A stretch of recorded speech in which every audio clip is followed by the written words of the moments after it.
Pasangan Amanda Manopo jadi sorotan dalam video mesra dengan Arya Saloka. Banyak yang tak percaya.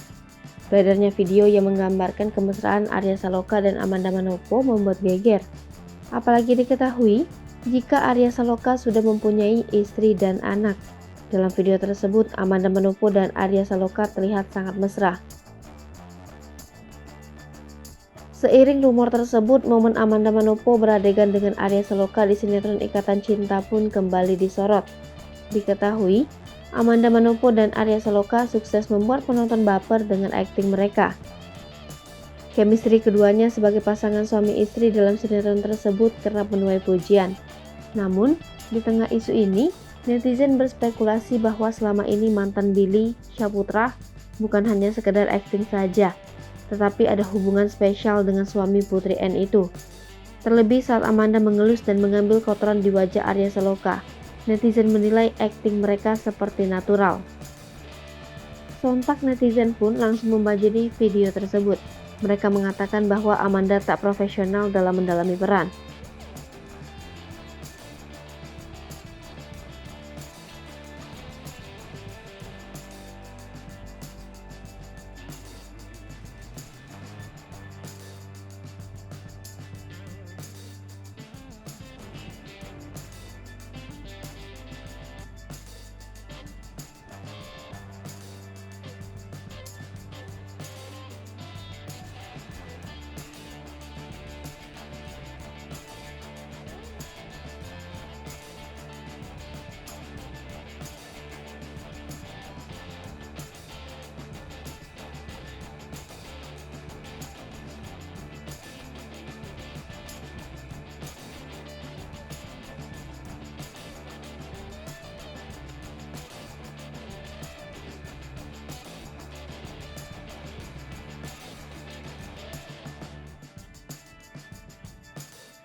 Hai pemirsa Sri Popo TV, jangan lupa komen, like, dan subscribe, serta tonton terus berita-berita terupdate lainnya ya.